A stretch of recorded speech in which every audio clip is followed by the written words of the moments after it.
Let's talk about handicaps, defects. Now, perhaps not all of them, but some of them.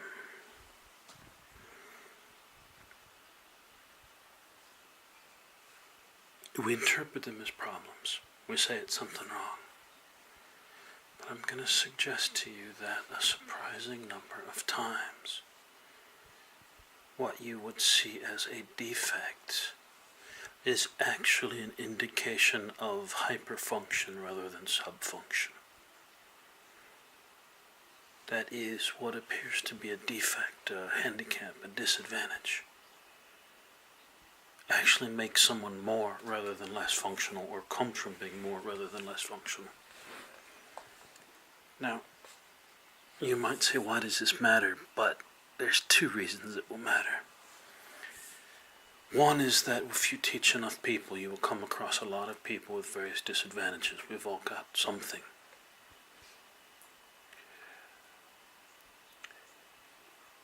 And if you can begin to perceive this, then you can teach them how this is more functional rather than less. The other reason is that if I'm correct in this idea, those who are most called to be impressive will be the ones most likely to have a dysfunction, because these aren't dysfunctions, they are hyperfunctions. And you would have, in RPG terms, rolled up a better than average character if you were going to be doing something remarkable. So people coming to you who want to teach, who want to change the world, and so on, very often will have a disadvantage. And my guess is they will say, well, I've always wanted to do this, but I can't walk, or I have a speech defect, or I'm blind, I can't read. Right, something. I want to be amazing, but I have this handicap. And so this is the second and more important reason, is that when you can begin to see at least some of the dysfunctions are hyperfunctioning rather than subfunctioning. Now, that's abstract, I understand. My resources are more limited than usual at the moment. It's almost spring, so I've been doing a lot. But I'll give you an example that you can look up for yourself. And that is a book called The Gift of Dyslexia. Now, I have suggested that your world is going from a fifth primary energy center, highest processing, to a sixth. That people are going from being people of the word to people of vision.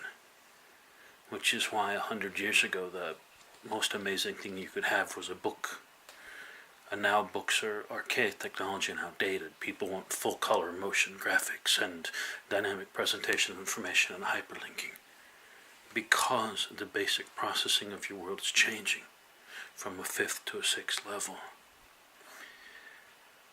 So this woman suggested many years ago in this book, The Gift of Dyslexia, that it was not a subfunction, it was a superfunction, it was a hyperfunction. That these kids, we were saying they're challenged because they're dyslexic, are not disadvantaged. They have a gift for visual spatial rotation, that they can easily rotate objects in 2 or 3, sometimes more dimensions, easily in their head, a task that's very difficult. If you look at traditional intelligence tests, they'll usually have a math section and a language section, and the more complicated ones will have a sort of comprehension section, an awareness section, will have things like spatial rotation and so on, because only very few people traditionally have been able to do this kind of crazy stuff.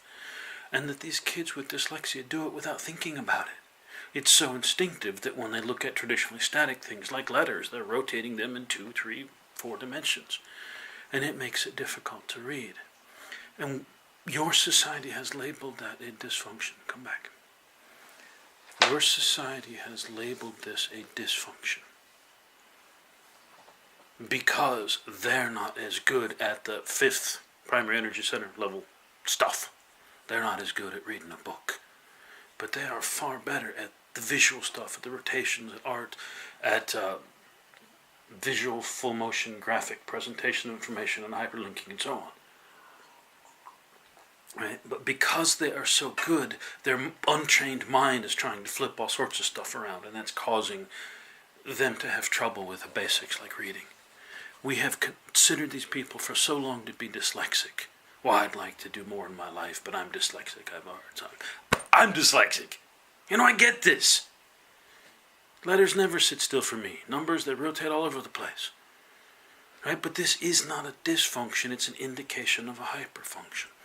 Now, I just ran across another, which is what got me thinking about this. There's a boy, a source, who makes videos on YouTube, and he started only in the last 6 months or so, and thousands of people now watch him do it. And he has a speech defect. And when people say, when do you record? He says, when my speech defect will let me. He will start stuttering and can't speak, and then he just has to stop recording. Right? So it's only when he's able to speak more lucidly that he does it. Now, just now I was watching another boy who makes videos for YouTube, also a source boy.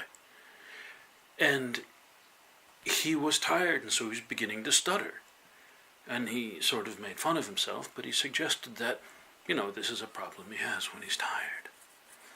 And when I looked at this deep enough, this stutter, it wasn't that these people...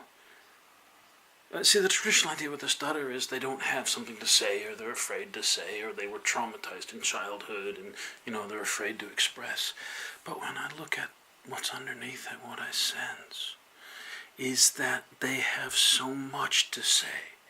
They so much want to say so many things. And if any of you think fast enough, I have had this problem since childhood, the verbal expression is linear, sequential, and highly constrained. You can only talk so fast. Right? So it's always falling short of what your brain's trying to do. What's happened is these people are so excited about communication. Something in them wants to communicate so badly, it's trying to toss out 2 or 3 or 4 things at the same time, and they get tangled up. And it's not a problem. They are like the untrained kids with dyslexia. They just need someone who's good at spatial rotation to teach them to handle the boring old-fashioned stuff.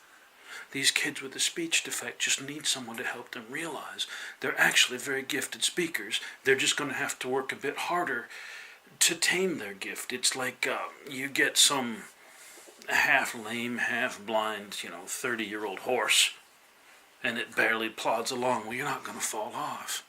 But you get some champion horse, some amazing, high-spirited horse that can leap over anything and move at incredible speeds. They're a lot harder to ride, right? It's a much greater gift, this amazing horse, but it takes more training to know how to use it and more practice to tame it and learn to work with it. The gift that these people have is like this. Now, rather than give you more examples, because I'm about to pass out, I'm going to leave you with a challenge. 2, actually. One is to look through your own life and find places where you've said, you don't have to do it now, just I'm giving it to you at some point. Look through your own life and look for places where you've said, I've wanted to be more but I'm shy, but I'm OCD, but I'm too thin, too fat, too tall, too short, too ugly, too attractive, not good at this, not good at that. Look through your life to the places where you have said, I want something more, I want to be, to express, to live something more, but I have this handicap. And see if you can find it and talk about this with the others, because you may not see it for yourself. But this thing you've thought of as a handicap may actually be a hyperfunction. For instance, someone who, on meeting her, was too shy even to touch another person. Right? It may be that this isn't a dysfunction, but an indication of a hyperfunction that hasn't been tamed. Someone with an amazing gift for touch and moving things with a hand and affecting the world and touching people's minds and hearts, bodies, lives. Right? But simply hasn't ever been tamed. Because no one ever thought to tell you, hey, this might be a hyperfunction. You're not handicapped. Right? This is awesome. You just need to understand it. So that's the first, is to look through your own life and see that. And the second, I encourage you to look at every handicap you can think of. Everyone, well, not the stupid ones that don't interest you, but everyone that's caught your interest in your lifetime. Every time you've thought, oh, OCD, or, suicidal tendencies, depression, schizophrenia, whatever the thing is, whatever the handicap is that has caught your attention in this life, spend some time studying it and see if you can imagine what the hyperfunction of it might be. Consider the possibility that it might be an expression of hyperfunction of a part of you other than a substandard function, and consider what it might be. And again, I encourage you with that second task as well to talk to one another, because you may see things as a group that you don't alone.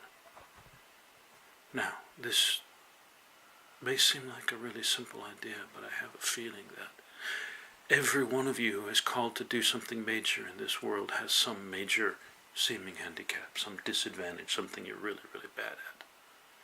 Worse than most people. And I'm going to suggest to you this idea that whatever it is that you're most bad at isn't actually a handicap. It's an indication of a hyperfunction. You've simply never learned to train well, and so, the horse you're riding keeps throwing you off.